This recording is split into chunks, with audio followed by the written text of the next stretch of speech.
Dans le livre du prophète Saé, il est prophétise qu'une racine de Jess sera comme une grande bannière. Dresse l'œuf bien haut lorsque les nations le chercheront et les disperses, juifs spirituels, israélites spirituels, seront tous rassemblés. Ce fils-là et le frère Eshber.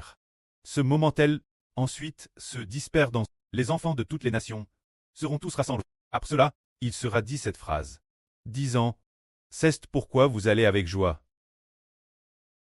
Puisez de l'eau aux sources du salut et de la guerre. Ici il dit, que c'est avec joie que l'on puise de l'eau aux sources du salut et de la grâce. Il écrit en prophétie dans le livre d'Ésaïe qu'il y a de l'eau du salut et que l'on puise de l'eau avec joie. Qu'est-ce que cela signifie? Cela signifie que les enfants de l'Israël spirituel recevront l'avenir, le Saint-Esprit et l'Esprit du Seigneur. Se dire avec joie, puiser de l'eau aux sources du salut, puiser de l'eau, c'est en puiser pour boire, cela signifie que les enfants de l'Israël spirituel, une fois rassemblent et après avoir détruit par le feu toutes les nations, Dieu nous donnera l'eau de la vie, pour toujours, pour que les enfants de l'Israël spirituel puissent puiser de l'eau avec joie. Quand nous lisons l'Apocalypse, nous découvrons quel moment cela se passe. Nous voyons la nouvelle Jérusalem descendre du ciel. Et alors dans la nouvelle Jérusalem, le trône de Dieu et le trône du Seigneur, de elle de l'eau coule. Quand est-ce que c'est? Est-ce après la destruction des nations, ou avant la destruction des nations? Nous découvrons alors que toutes les nations ont été détruites, ne laissant que les enfants de la nation de l'Israël spirituel. Alors les enfants de la nation de l'Israël spirituel puiseront du trône de Dieu et du Seigneur, de l'eau avec joie. C'est dire avec joie, recevoir le fleuve d'eau de la vie, pour que tous les enfants aient la vie éternelle. C'est merveilleux. Dans le livre du prophète Saé, il a dit j'étais prophétise, que l'on puiserait de l'eau avec joie. Ce moment-tel, les gens de cette époque loueront Dieu ainsi, disant en ce jour-là, vous direz, louez Jéhovah, invoquez son nom, publiez ses œuvres parmi les peuples. Rappelez que son nom est l'œuvre, célébrez Jéhovah, car il a fait des choses magnifiques. Qu'elle soit connue par toute la terre. Habitants de Sion, acclamons pleine voix. Car le Saint d'Israël est grand au milieu de vous. C'est dire que le salut d'Israël par Dieu et le fait de leur donner boire l'eau du salut. Cette chose doit être proclame jusqu'au exmis de la terre. Car le Saint d'Israël est grand et honore au milieu d'Israël. Alors il est dit ici, le Saint d'Israël, ce qui est merveilleux, pour quelle raison? Tous les enfants de l'Israël spirituel ont tous de l'eau boire, ont de l'eau de vie boire, ont l'eau du salut boire, tout comme on le voit dans l'Apocalypse, le fleuve d'eau de la vie, provenant du trône de Dieu et de l'agneau, qui coule. Pour quelle raison est-ce ainsi? Parce que celui qui nous donne l'eau de la vie est le Dieu d'Israël, le Dieu de frère Eshber. C'est ainsi, c'est merveilleux. Nous disons, ceux qui lisent la Bible, comment ont-ils découvert que Dieu est le Dieu d'une seule personne? Et comment Dieu peut-il être le Dieu d'Israël? Israël, c'est Jacob, celui qui a lu avec l'ange cette homelle. Ensuite, on découvre qu'il est le Dieu de frère Eshber du Nouveau Testament. Alors quelles personnes peuvent boire de l'eau de la vie? Ce sont les enfants d'Israël qui peuvent la recevoir. Les membres d'Israël, seuls les enfants d'Israël la reçoivent. Alors, ceux qui ne sont pas enfants d'Israël, peuvent-ils la recevoir? Non, ils ne la reçoivent pas. Parce que Dieu est le Dieu de qui? Il est le Dieu d'Israël, le Dieu de frère Eshber. Ainsi nous comprenons mieux. Ensuite, frère Eshber veut ervleur un mistre aux frères et sûr. C'est aujourd'hui, en composant des chansons, en composant sur l'histoire d'Abraham. Abraham avait 100 ans. Quand il a eu son fils Isaac, il aimait profondément ce fils. Mais un jour, Dieu dit à Abraham, Abraham, prends ton fils unique Isaac, et emmenez-les au pays de Morija. Et elle, offre-le-moi en holocauste. Alors Abraham le fit vraiment, il lia Isaac, puis posa le bois sur l'autel, lia Isaac sur l'autel.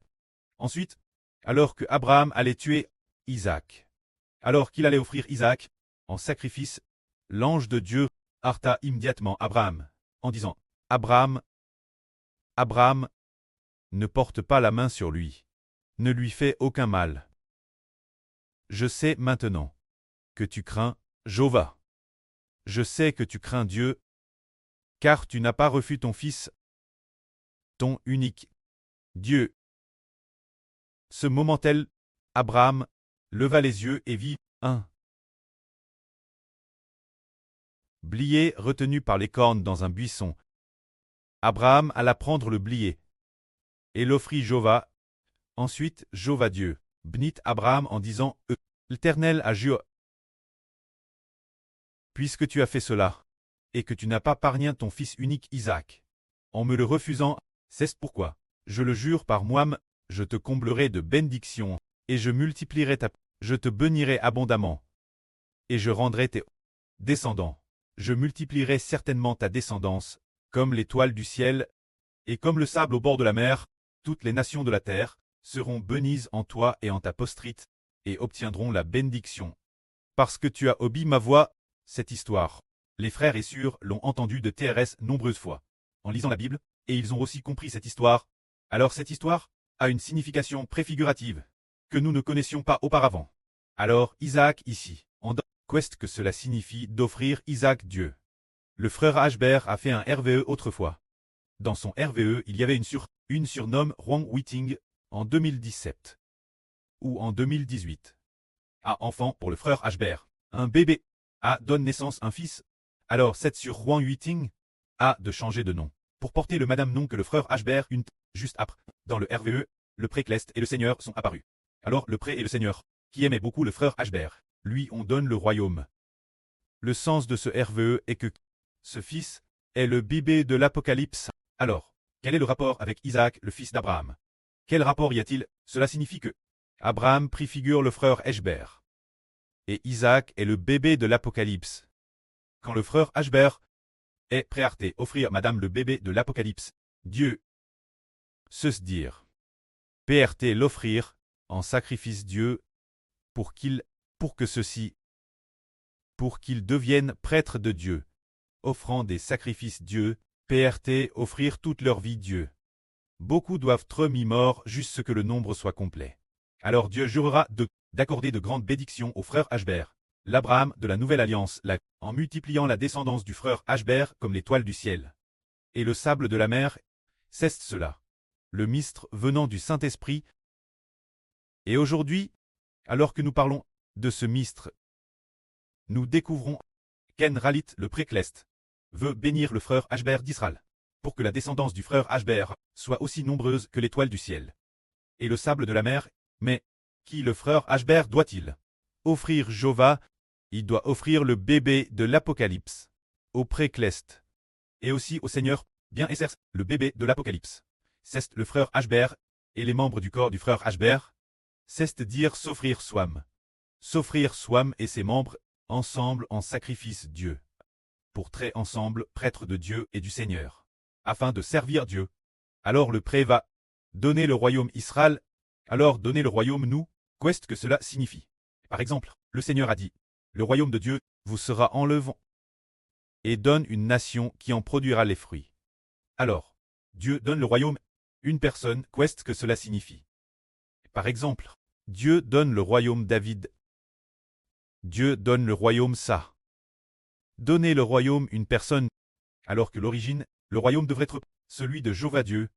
Comment Dieu peut-il lui donner le royaume? Cela signifie que Dieu donne l'autorité. L'autorité de régner sur l'Israël spirituel. Cette personne, alors comment le donnait-il? Par exemple, au début, Dieu voulait donner le royaume. Israël. Le premier roi du royaume s'appelait Saül. Comment l'a-t-il donné ça? Il s'appelait Saül, je me suis trompé. Il s'appelait Saül donc. Comment Dieu a-t-il donné le royaume Saül? C'est en envoyant le prophète Samuel, verser l'huile d'onction sur Sal, sur la tête de Sal en disant « Jéhovah t'a établi comme roi. Tu régneras sur Israël. » Ainsi, Sal qui valait gouverner au nom de Dieu. Celui qui devait régner sur Israël tête Jéhovah. Mais Jéhovah donne l'autorité royale de régner sur Israël, Sal. Alors Sal, c'est comme si Dieu donnait le royaume Sal. De la même manière, Dieu a donné le royaume David. C'est aussi le prophète Samuel qui a vers l'huile d'onction sur la tête de David. Et puis, lui a dit, je t'établis roi pour régner sur Israël. Régner sur mon peuple Israël. C'est dire que Dieu a donné le royaume Israël. Ce David, pour que David réouvre le royaume, cela signifie que Dieu a donné l'autorité royale. David. Donner le royaume quelqu'un revient donner l'autorité royale de gouverner le pays cette personne. Dans l'Ancien Testament, nous voyons David, le roi Sal, et nous voyons aussi le roi Salomon. Ces trois rois ont tous un détail en commun. Ces trois rois ont tous été oints par Dieu avec de l'huile, verse sur leur tête par l'intermédiaire du prophète. C'est-à-dire, le roi Sal est loin de Jéhovah. Loin de Jéhovah symbolise que Jéhovah a vers l'huile d'onction. Sur la tête de Sal, donc, Sal devait régner. Ensuite, pour David, David était aussi loin de Jéhovah. L'huile a été verse sur la tête de David, pour que David règne. Plus tard, la mort de David, lorsqu'il était sur le point de mourir, l'huile a de nouveau été verse sur Salomon. Et Salomon devait régner. L'huile d'onction symbolise le Saint-Esprit. Symbolisant le Saint-Esprit appelle loin de Dieu. Aujourd'hui, nous constatons que qui Dieu donnait-il le royaume? Qui le Seigneur donnait-il le royaume? Dieu et le Seigneur ont donné son esprit. L'esprit du pré et du Seigneur. Au frère Ashbert. Le frère Ashbert deviendra l'avenir. Non seulement le frère Ashbert deviendra l'Israël du soleil, mais de plus, il deviendra aussi l'enfant de l'Apocalypse. Si l'on devient l'Israël du soleil, alors c'est bien Esser le pré de la nation. Mais le pré de la nation ne signifie pas être roi. Si le frère Hébert est seulement le soleil, alors c'est Israël. Alors nous voyons que, dans l'Ancien Testament, est-ce qu'Israël a RGN sur le royaume d'Israël, l'Israël de Jacob dans l'Ancien Testament n'a pas RGN sur le royaume d'Israël. C'est David qui a pu régner. C'est pourquoi il faut non seulement devenir le soleil, mais aussi devenir l'enfant de l'Apocalypse. Ainsi, devenir le soleil, c'est être le pré de la nation. Et devenir l'enfant, c'est comme un roi qui revoit le royaume et règne sur tout le pays. Il y a un tel mystre. Ainsi, quand le pré donnait-il cette autorité, c'est quand le pré donne l'esprit du pré au frère Hébert. Quand il donne l'esprit du Seigneur au frère Hébert, cela qui vaut ce que le pré donne son royaume au frère Hébert. Il donne à Ashbert le pouvoir de gouverner son pays. Le Seigneur a aussi donné l'autorité de régner sur le royaume spirituel de Christ au frère Hébert. Alors le frère Hébert devient l'enfant de l'Apocalypse. C'est pour cela que, par conséquent, les peuples de toutes les nations du monde loueront tous Jéhovah, que la gloire soit auprès et au Seigneur. Amen.